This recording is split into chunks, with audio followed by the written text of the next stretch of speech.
आज हम पढ़ेंगे प्रेजेंट इंडेफिनिट टेंस। आखिर प्रेजेंट इंडेफिनिट टेंस होता क्या है, यानी कि प्रेजेंट में जो हम सुबह से लेकर शाम तक जो भी कार्य हम करते हैं वो प्रेजेंट में करते हैं, उसको कहते हैं प्रेजेंट इंडेफिनिट। अब पहचानेंगे कैसे प्रेजेंट इंडेफिनिट होता क्या है, तो इसकी पहचान होती है जिन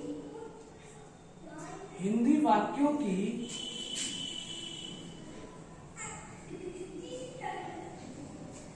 क्रिया के अंत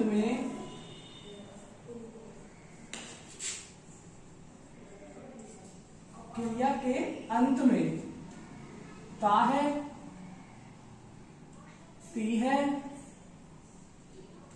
ते है, ता हूं आदि शब्द आते हैं।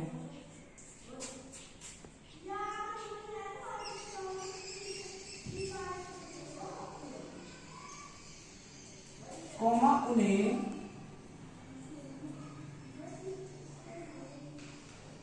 प्रेजेंट इंडेफिनिट टेंस कहते हैं।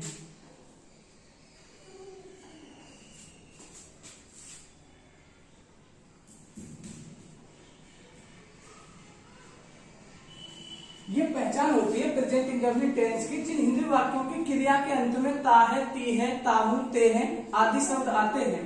अब इसके बाद सीखेंगे हम रूल्स ऑफ ट्रांसलेट, यानी कि हिंदी में बोले तो अनुवाद का नियम या अनुवाद के नियम।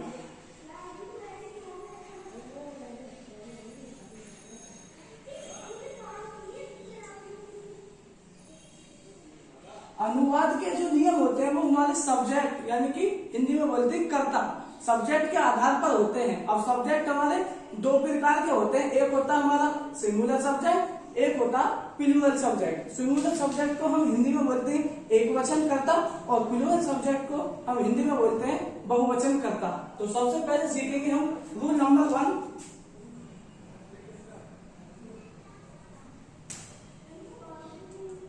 यानी कि जब हमारा कर्ता सब्जेक्ट हमारा जब सिंगुलर होगा तो सिंगुलर सब्जेक्ट के साथ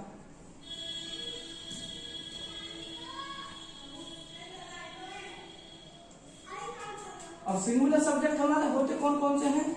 सिंगुलर सब्जेक्ट होते हैं हमारे ही, सी, इट या कोई एक नाम के साथ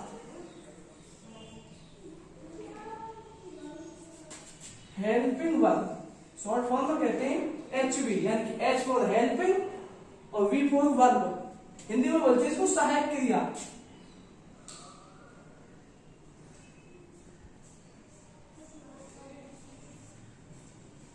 डज नॉट का प्रयोग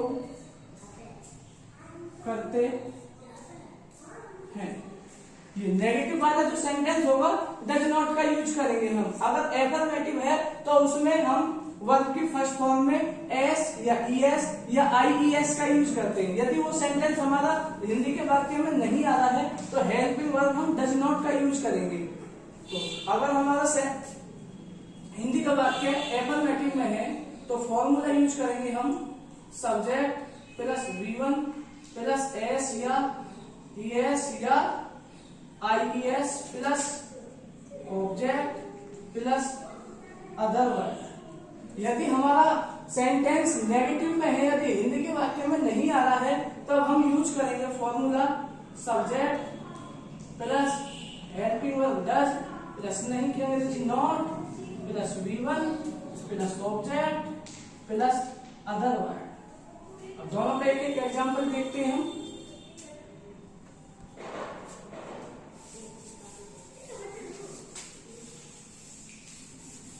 तो इन दोनों का एग्जाम्पल होगा, सबसे पहले हम देखें एफर्मेटिव का एग्जाम्पल। जो एफर्मेटिव का एग्जाम्पल है जैसे कि हमने लिखा यहाँ पे राम मेरी किताब पढ़ता है।